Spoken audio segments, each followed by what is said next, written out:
Real African stories and real African experiences. This is the Legally Clueless video series. And in this episode, Bruce shares how his own journey as a father led him to start a space where other dads can learn about dadding different. Yeah, so my wife and I will be married for a few months or 3 months. I'd always told myself that I'd not be the one to bring up whether we should have a child or not. So I'd kind of just cross my fingers and see how it plays out, because I feel it's her. I mean, she's the one who would have to go through it, so she'll be the one to bring it up. So she brought it up. She was like, what do you think? Are you up for having a child, adding to our dynamic? I was like, yes, let's see where it takes us. So we decided to try. So we tried. 3 months later, she comes and tells me, babe, we are pregnant. So I'm like, oh, okay. Okay, yes, let's do this. So first couple of checkups and first few weeks starts moving. Then now we start getting into the fun part, which is the sickness. It's not morning sickness, it's the sickness. Going to the gyna and the gyna telling you, trying all manner of medicine, but you see also they can't medicate you too much because you're pregnant. So I actually believe it's normally placebos. So they just give you things. Still not working, so she couldn't keep food down, so all the time throwing up. So meaning she's eating, but everything is just going. But also you have to keep in mind there's a child. So it was a very stressful dynamic. But anyway, we went through it safely. So as time kept moving, of course, you start wondering now, what kind of bagger will I be to this child that is loading? So, but you see, the thing about being a guy, or rather me, I can fill my time with activities. So I'd say, let's buy this, let's buy that. Try push aside the thought of actually being a dad. But time kept moving and I kept getting stressed about it. Then I'm not very sure where, I don't know if someone sent me a flyer. I'm not very sure what happened. So sent a flyer for a class which was about to start it was called Intentional Dads. It was being started then by Transformation guys. So it was the first season which was loading. So I looked at the flyer and it was talking about Thursdays, 5 p.m. So I was like, how badly do I want to go to town, and beat traffic to go for this thing. So I went to the first class. We were many. Then of course now, the next one now, of course, we are like half or something. That class was very powerful. Very, very powerful, because it was I was the youngest person there. So just seeing guys my dad's age, guys older than him, just have conversations about how they've been dads and how even their fathers were. So it gave me a lot of perspective and a lot of grace towards my father's generation. Because just realizing just because they did not have those conversations with us doesn't mean they didn't struggle. It's just that maybe they're not wired to have that kind of space to talk to us. So we went through the class, and I remember there was a guy who facilitated. He was called William. I've actually been trying to look for him because I genuinely think he changed my life. He's had a heck of a story, and he really impacted me. So anyway, went through that. The child came. Child coming sounds so glorious. So there's labor. So going towards labor, we had kind of a soft agreement between my wife, my mother-in-law, and I, that my mother-in-law and my wife will do labor. Then I'll be there right to the end of it. That's on paper. Now we actually were smart on the day that we were supposed to deliver. So on the day before we were supposed to deliver on paper, so my wife wakes up and she tells me, hey babe, I'm actually going through this. I'm going through some pains. So I told her, okay, let me go to work. Then you let me know how it looks, how it feels. So I was like, okay, cool. So I went to work. I reached the office at around 7. I get a missed call from her. So I call her, I'm like, what's up? She tells me, babe, this is labor. So I drive back. Actually, I just went and told my boss, bye. Handover, we'll deal later. Bye. So I went home, picked up, went to the gyna. Going to see the gyna. So the gyna comes and is like, you guys, relax. This is nothing. So I'm like, what does this mean? Like, this is nothing. He's like, no, don't worry. This is nothing. Just go home. So this is around maybe 9:30, 10 a.m. So we drove home. Now going home, I'm dealing with my wife who's going through all manner of pain. And there's nothing you can do about it. You just give her stories and words which is like, what are you telling me? Like, just shut up, but be there. So we went home, we just had a day of trying to walk. So as the day progressed, we kind of got into an argument. It said, we'll go to hospital tonight. This just can't be normal. So around 8ish, I napped around 8, 9, because we had an argument also with her best friend, because they were talking a lot. They were always in touch, and they had agreed that she'll also come for the delivery. So we had an agreement that we'll go to hospital at night. So I napped at the luxury. I was not going through labor. So I'm just thinking, let me just sneak in a 5 minute. So I napped. So she woke me up at around midnight. Like, babe, let us go. So I was like, let's go. So I wake up, I look at my phone, I have like a million missed calls from our best friend. She's like, are we going? Are we ready? Are we, So like, we're going to the hospital. So we went, then we found the best friend there. Then the mom came later. So we went up to Aga Khan. Now, the thing about admission to giving birth is it's a guy now who allows you to be admitted. It's like they have to have a conversation with the hospital. Otherwise, it's just a waste of, you'll be there for 3 days for nothing. So we reached there, then the hospital is getting in touch with the guy now. They had a conversation about the elation, yada yada. Then he was like, admit these guys. And I have a feeling he was just saying it because we were nagging him. So like, get in. So we went in. So the whole night, this is around midnight till about 4 a.m. Till 4, 5, 6 a.m. It's just, it's contractions. Contractions are, every few minutes, it's shaking. So if you're holding her, she's actually vibrating. And that's pain. So every few minutes that happens. So it was extremely, extremely difficult going through that with her. And you have to remember that from the time she was feeling pain the previous day, she was not eating, because you can't eat. You're just going through all manner of chaos, which is pain.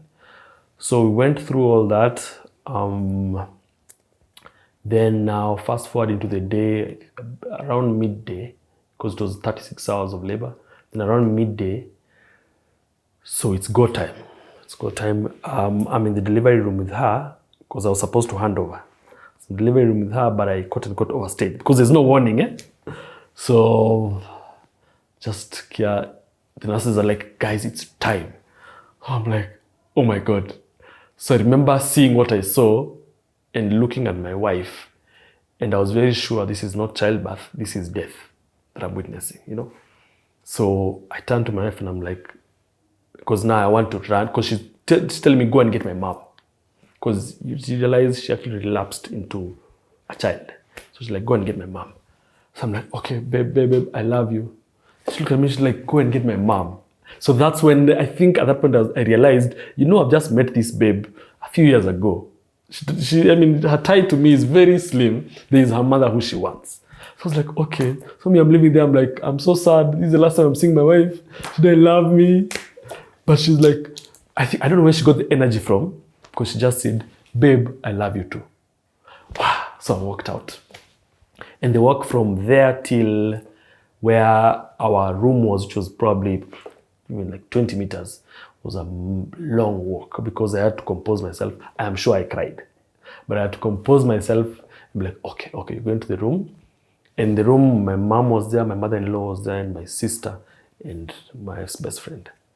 So I'm like, okay, shape up, because now you're going to a room. So I enter, I'm like, mom, come. Now my mother-in-law. So she comes, she's like, okay. So she comes and she starts getting emotional. I told her, no, this is not the time. It is go time. She's like, okay. So she went in.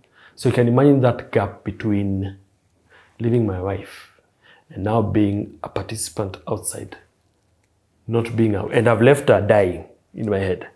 So I'm like, what is this? It's actually purgatory. So my sister tells me it was maybe 2-3 minutes, but it felt like 15 hours. So my sister was standing at the door, trying to look at the delivery room door, waiting for a sign, I guess, white smoke. So she's like, okay, I'm waiting, there's nothing yet. Finally, she says, the mom has come out. So I'm like, okay.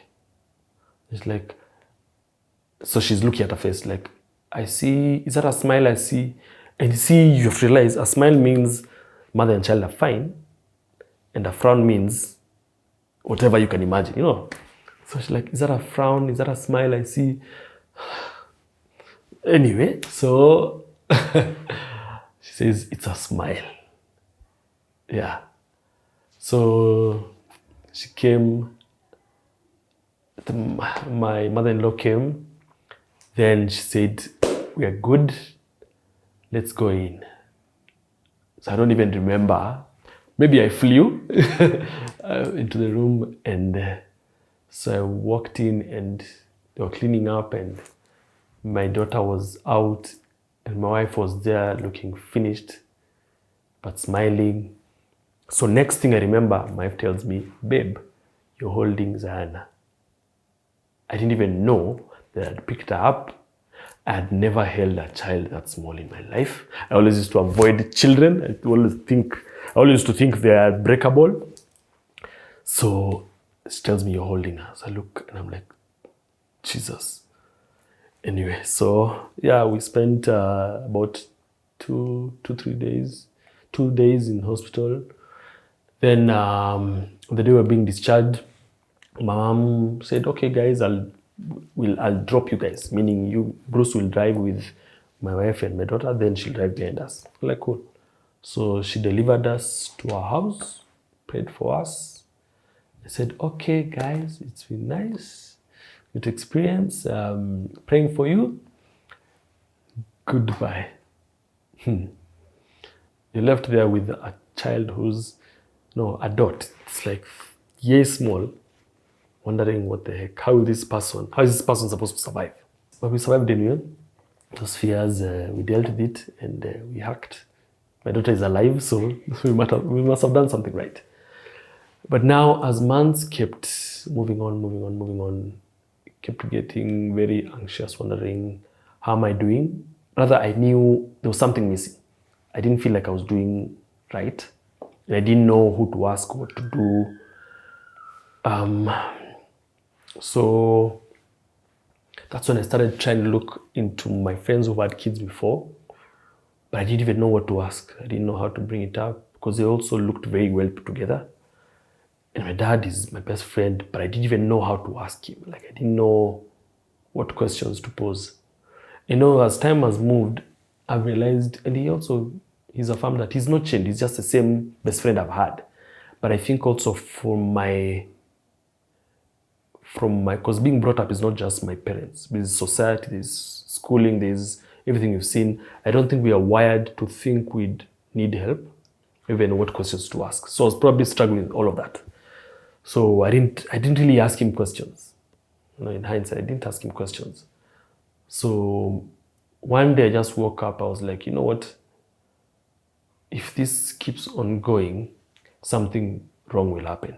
I didn't know what that wrong would look like, but I knew something will happen. So in my mind, I probably thought, like in hindsight, I kept thinking maybe my wife and I will distance because I'm not plugging in as I'm supposed to. Maybe my bond with my child will not be the way I want it to be. But I just knew there would be something wrong. One day I woke up, I was like, you know what? I can't be the only person who's going through this. So I just asked on Twitter, guys, do you know any fora that would kind of help a young dad try to figure it out? So many guys were reaching out on DM saying, hey, if you find one, point me. Hey, if you find one, point me. So I'm like, okay, I was not asking to point people. I want to be pointed. But I wasn't being pointed to any. So I was like, okay, you know what, guys? Let's start one. So I was like, okay, reach out to your numbers. We'll begin one. So I got so many DMs.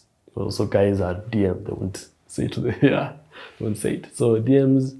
So I kept getting numbers. So I'm like, okay, now what is this? So I showed my wife. I'm like, I'm getting numbers.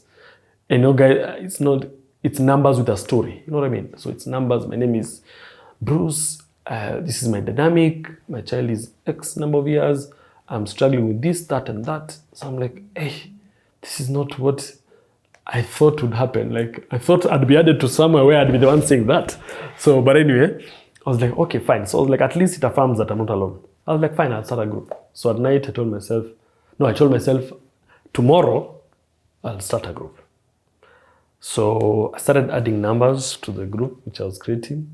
Then I told myself, if I hit a number, the number being X, because I didn't know what the number was. If I hit this number, I will stop. So I added, I reached the number which in my head was 50. I reached 50 and I stopped there. So I've created the group. So now what?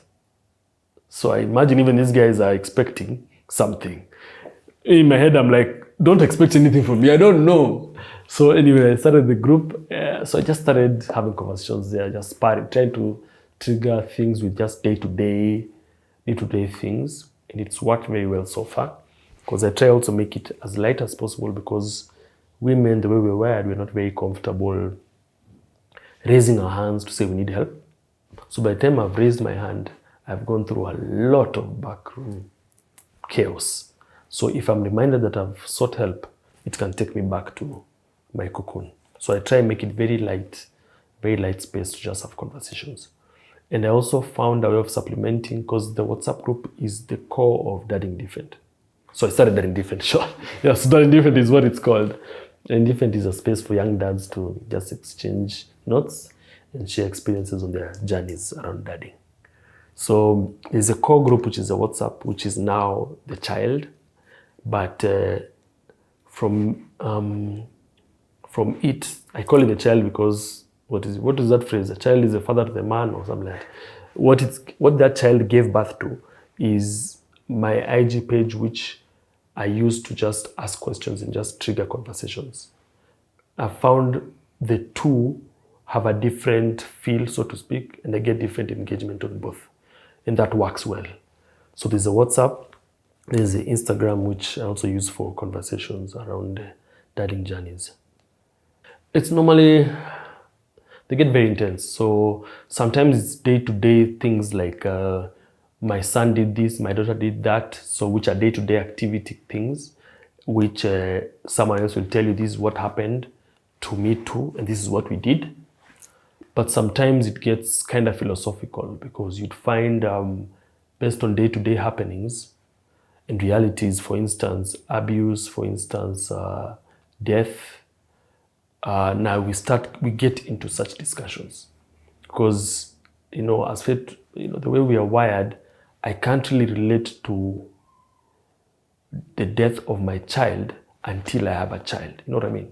So when I have a child, then I read a story of a child who's passed on. That's when we can get to that discussion. And even we get into discussions of, like recently we're having a discussion around the friends we keep and how they are plugged into our families. Because I was even telling them, for instance, for me, my wife knows exactly who my friends are and the levels. So, and I've made it very clear to her that if I die today, this is who you can call. And we're even having a conversation like that on the group, and just coming up that's actually what planning for continuity is. We can't just live as if we'll be here forever. You do not know. I mean, death is inevitable. So how do we plan? Because that's our responsibility also as dads. How do we plan for tomorrow? Those kinds of conversations get very intense, very difficult, but we have to have them. And without those spaces, where else are we going to have them as guys? Even getting into issues of abuse, because the normal reaction, which is, that's a normal reaction. The normal reaction for the dads I've interacted with is, if my child is abused, I will kill the abuser. But you see, there's so many steps between doing nothing and killing. And many times you will not get a chance to meet this person to kill them. So how are you going to deal with that? Because there's also the law. How are you going to deal with things like this if ever they happen? So those are the difficult conversations that we have daily, and we leave no answers there. We've just said that we just brought up monsters, then we leave them. But I believe these are the healthy conversations which can change the world. The space that indifferent, what it's done, it's made it okay for me not to know what I was doing. Start there. It made it okay for me to ask for help. Made it okay for me to just dive deep into dadding. So I became, actually with my child, I am, I don't know what's the word. I'm very vulnerable. So I am like a child, So it's made me go down or go up to her level. I think it's going up. Gone up to her level, and we just kick it. And I love that my wife allows it, because I generally think that if she was not okay with this version, there's no way I would have gotten there. Because, I'm not who she married, So I just got lucky that I had a conversation with her and asked her, are you okay with this guy who's come up now? She was like, go you, just do it. So I dive deep every day, and we just have fun with my child, and it's quite something. And plus COVID has given me an opportunity to spend a lot of time at home. So we do all manner of nonsense, with my daughter. I think just by being not only present, but deep into it, my daughter has been able to learn us as unique human beings, my wife and I. So she knows exactly how my wife operates and exactly how I operate. I don't think she would have known me like this without dadding different, and without the space that I have or that I'm part of. Because it's allowed me to just be myself organically and authentically with her. So just that, because that's something I'd really want to have with her forever. It's so weird, because I even wonder, I don't know if I'd have space for another child emotionally. I don't know. But someone has told me, but maybe you create your own spaces. I don't know. But I'm so deep into it with her that I hope she gets deep into it with me too. You know what I mean? And I see she's only 2 years old. I'm talking about her like she's 15. So I hope we have all the time in the world to get to know each other, and to have conversations. And I hope the why, for me is, I hope she'll be able to sit somewhere later and be like, my dad is my guy. That to me is the why. So I can't say any why now, because I'm not doing it for my sake. For me, it's just survival. But for her, I hope she's able to sit one day and say, I wish you met my dad. He was my guy. That's it. Thanks for watching this episode. Remember, you can catch new Legally Clueless video episodes every Friday and new audio episodes every Monday.